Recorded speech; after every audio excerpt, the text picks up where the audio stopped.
thank you so much, all of you, for coming. And thank you, Bill and Joanna, for, am I okay with the sound here? It's echoing a bit.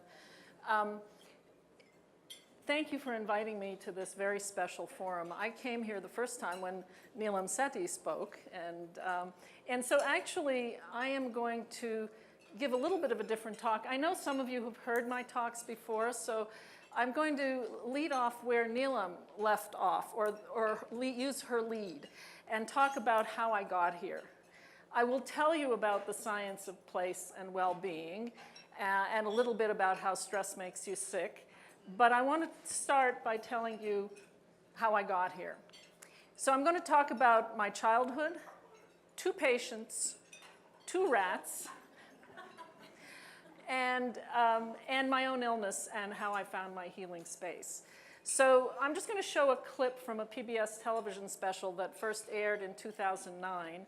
I'm told you can get it on Hulu, but you can also get it off of Amazon or pbs.org.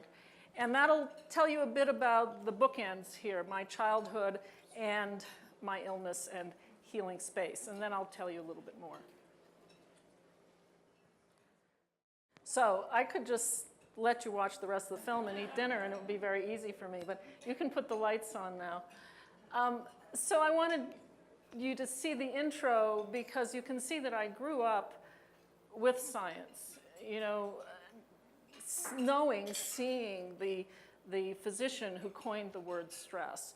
But that's not why I got into the stress research field. In fact, I would say that that probably prevented me from getting into it, because my sister and I would hear conversations around the dinner table between my parents and with their colleagues, and they were very skeptical. That was back in the, I shouldn't say when, because then I'll tell you how old I am.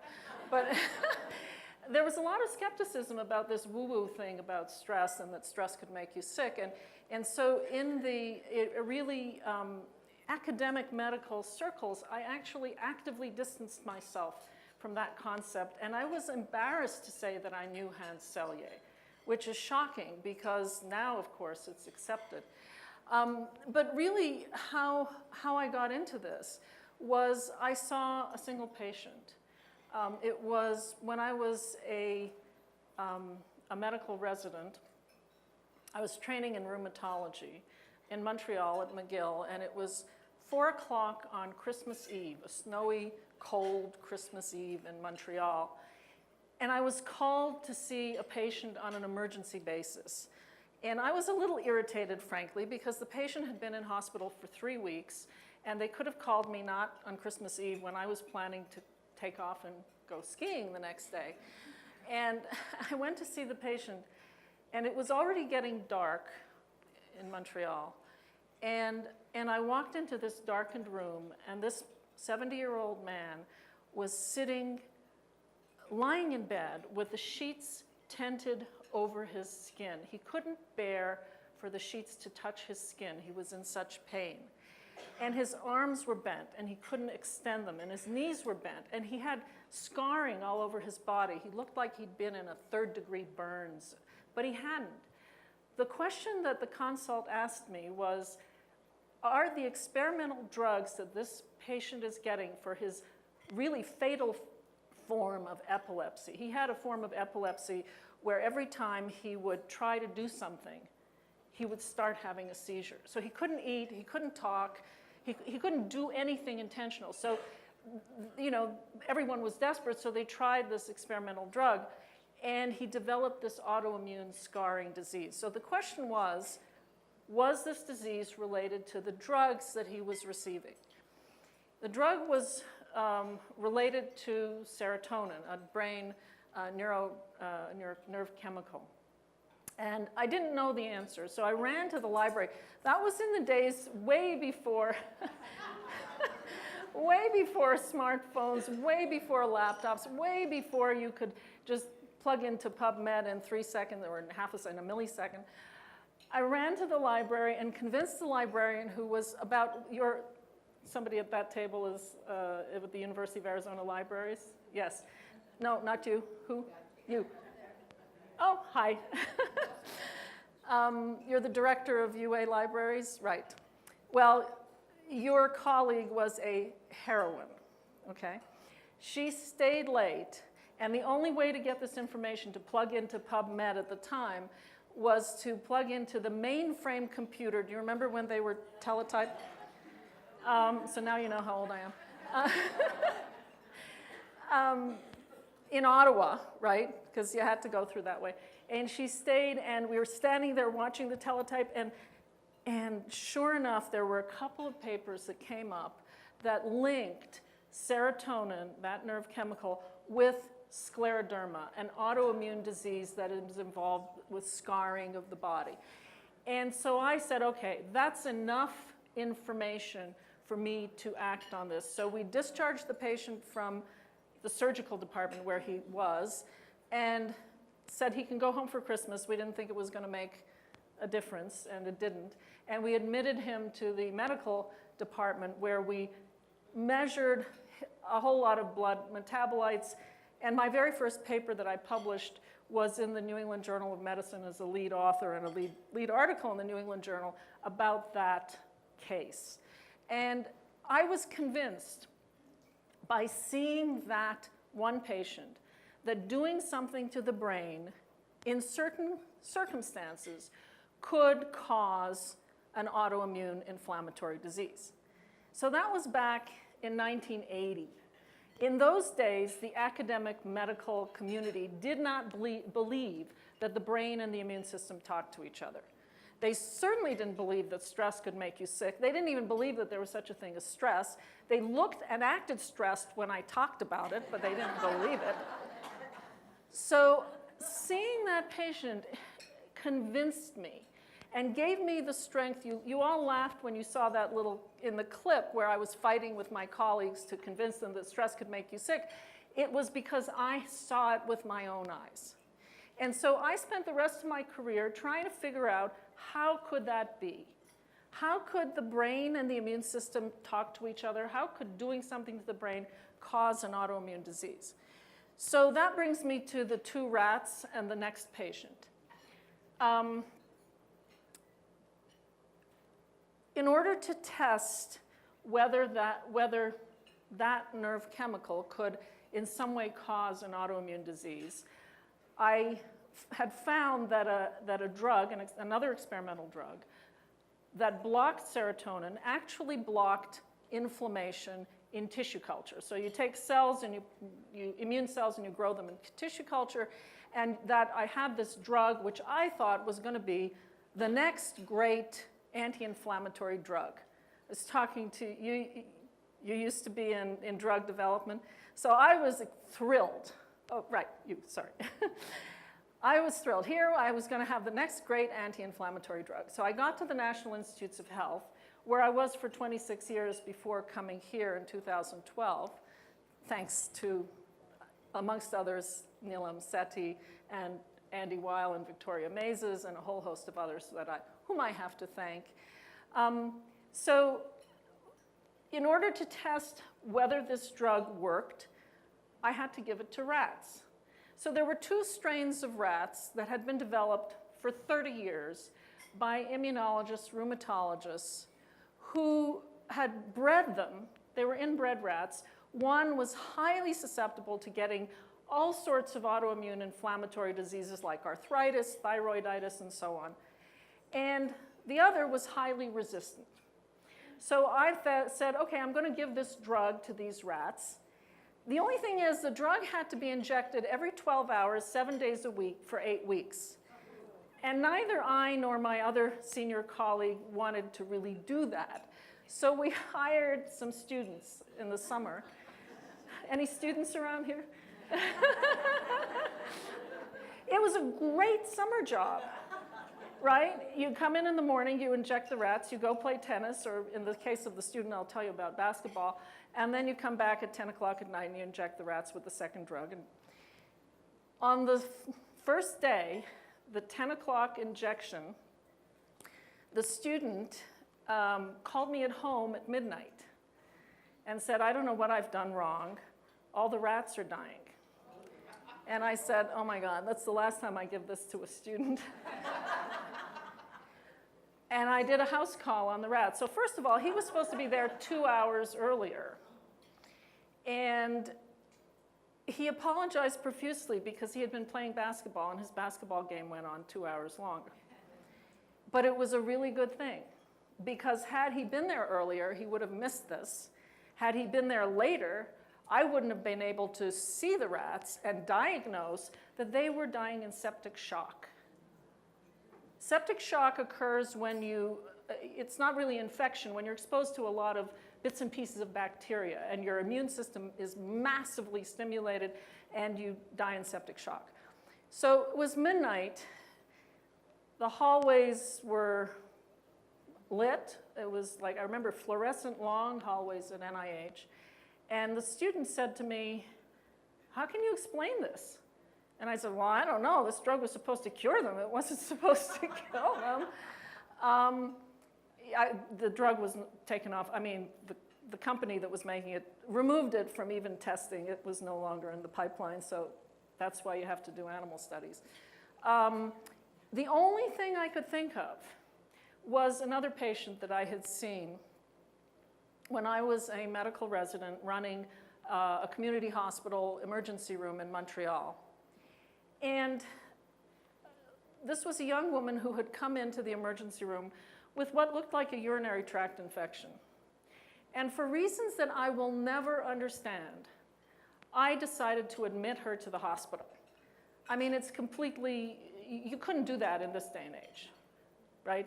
You give the patient antibiotics, you send them home and say goodbye. For whatever reason, I decided to admit her. And we were doing the paperwork in the emergency room, and she had a cardiac arrest. She went into septic shock. And I treated her, as one did in those days, with massive doses of glucocorticoids, of cortisone, to suppress the inflammation, and with a few other things. And we resuscitated her, and she was fine. And that patient made me realize how thin the thread is between life and death. And it was a very spiritual experience, really. But that patient came back to me in the middle of the night when I saw those rats. And I said, what if the problem in the rats who got the drug was their own cortisone that came from the adrenal glands was being blocked by this drug. And so they were getting septic shock. So this is, I promise, the only data slide. I'm going to show you one other data slide. But it turned out to be correct. It turned out that the rats that had a tendency to get arthritis had a blunted hormonal stress response. So they didn't make enough cortisone to shut off inflammation as soon as it began. And their cousins had a very high hormonal stress response. And when we gave the cousins that drug, it shut off that that cortisone response, and they no longer had a backup system to shut off inflammation. And that turned out to be correct. And they also behave differently in response to stress. You have high stress rats, low stress rats. So that study we published in the Proceedings of the National Academy of Sciences. And when you do that with academic physicians, then they start to believe that maybe stress can make you sick. Because these rats weren't going to see a psychiatrist. I mean, they were rats. So, okay, so that's how I got to the science of the mind-body connection. How did I get to can place make you happy, or place and well-being, the science of place and well-being? It's a bit of a longer story than this, so I'm not going to take up too much time because I don't want to keep you here all night. But this was an important turning point in writing that book, in Healing Spaces, The Science of Place and Well-Being. I was at a dinner party in Georgetown in Washington, D.C. And I was sitting at the table, and the gentleman to my left said, "What do you do?" And I said, "Well, I'm studying how place and space around you can affect your emotions and either help you heal or make you stressed." And he said, "We do that all the time." And I said, well, I thought that was something new. I mean, who are you and what do you do, or what did you do? And he said, I used to be vice president of Disney Imagineering. So I said, well, how do you do that? How do you change people's emotions with place and space? And he started to explain it to me in great detail. And I said, it would be a lot easier for me to understand how you do this if I got a behind-the-scenes tour of Disney. So there I am doing my research, probably the only nerd in the theme park with a book, a notepad, but I'm happy. So there is a word, I just gave this away now. If you close your eyes and imagine a place, a happy place, just think about your happy place. Well, there is a word in the English language, actually in every language, that describes a happy place, and that's paradise. And if you Google the word paradise, you can find many millions, it changes every day, many millions of images of paradise, and virtually all of them are images of nature. So how many of you, when you closed your eyes, thought of a brick wall or a smokestack? Or no. How many nature views? Wow. Anybody not nature views? Oh, what did you think of? Oh, home. Well, that's a good one, too. It turns out that views of nature are universally preferred, and views of home.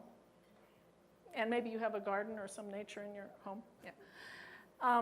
I have the benefit, as I'm speaking to you, of having the most beautiful view. Besides all of you wonderful people, I can see a beautiful view there. And as I was watching the sunset, I mean, this is a healing space.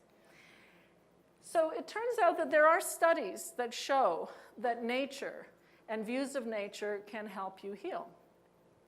Anybody from Chicago? Oh, wow. I believe it's going to be warm. It's warming up to 30 degrees. I just talked to my sister in St. Paul, and she told me that, it's going to be tropical.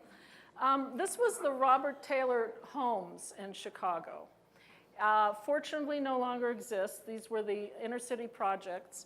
And Sullivan and Kuo did a landmark study, a classic study, back in 2000, where they looked at families who were randomly assigned to apartments with a view of a grove of trees or a view of a blacktop. And they found that the families and the people in the apartments with the view of the grove of trees got to know neighbors better, helped and greeted people. There was less aggression, less violent behavior than the people who had a view of a blacktop. And I'm going to show you another study similar to this, but in hospitals, that really shows, when you do a well-controlled study, that views of nature seem to be beneficial for moods and also for health. When you look at these questions scientifically, you can ask two types of questions. You can ask whether something has an effect, which is the study I just showed you, and you can ask how it has an effect. And in Western medicine, unless we understand how it works, we don't believe it, which is another story. We can talk about that. We don't really have to understand how, but that's how it works here.